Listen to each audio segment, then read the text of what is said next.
বর্ণিত সবচেয়ে অভিশপ্ত নারী, যার শয়তানি দেখে স্বয়ং শয়তানও যেন পেত লজ্জা। আজ নিয়ে এসেছি এমন এক নারীর গল্প যাকে বলা হয় জাহান্নামের মা। তিনি ছিলেন নবী মুহাম্মদ সাল্লাল্লাহু আলাইহি সাল্লামের চাচা আবু লাহাবের স্ত্রী, নাম উম্মে জামিল। তার আসল নাম ছিল অরওয়া বিনতে হারব। মক্কার প্রভাবশালী কুরাইশ বংশের নারী এবং ইসলামের কঠোরতম বিরোধীদের একজন।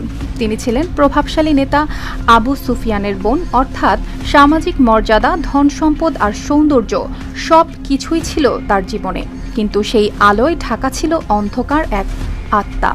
যখন নবী মুহাম্মদ সাল্লাল্লাহু আলাইহি সাল্লাম আল্লাহর একত্বের বার্তা প্রচার শুরু করলেন, তখন মক্কার শক্তিশালীরা আতঙ্কিত হয়ে পড়েছিল। নবীর সবচেয়ে কাছের আত্মীয় হয়েও আবু লাহাব ও তার স্ত্রী প্রথম থেকেই সত্যের শত্রু হয়ে ওঠেন। উম্মে জামিল নবীর পথে কাঁটা ছড়িয়ে দিতেন, অপমানজনক কথা বলতেন, এমনকি গোপনে মানুষকে উস্কে দিতেন নবীর বিরুদ্ধে। তার মুখের কথাই ছিল এতই বিষ যেন পৃথিবীর সবচেয়ে বিষাক্ত সাপও যেন হার মানে, আর হৃদয়ে জ্বলত ঘৃণার আগুন। তাফসিরে বলা হয়, তিনি দিনের বেলা গীবত ও অপবাদ ছড়াতেন, রাতে কাঁটা সংগ্রহ করে নবীর দরজায় ছুঁড়ে দিতেন। তার এই আচরণ এতটাই নিকৃষ্ট ছিল যে কোরআনের সূরা আল মাসাদে আল্লাহ তাআলা তার নাম সরাসরি উল্লেখ করে বলেন, তার স্ত্রী যে কাঠ বহন করত তার গলায় থাকবে পাকানো দড়ি।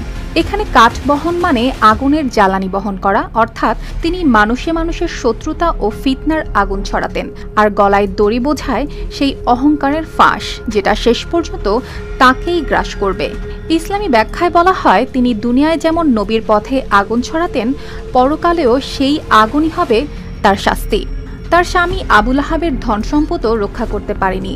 দুজনেই হয়ে গিয়েছিলেন আগুনের প্রতীক, অহংকার ও অবিশ্বাসের প্রতিফলন। উম্মে জামিলের গল্প তাই শুধু এক নারীর কাহিনী নয়, এটি এক চিরন্তন শিক্ষা যে আগুন অন্যের জন্য জ্বালাও, একদিন সেই আগুনই নিজের গলায় দড়ি হয়ে জড়িয়ে যায়।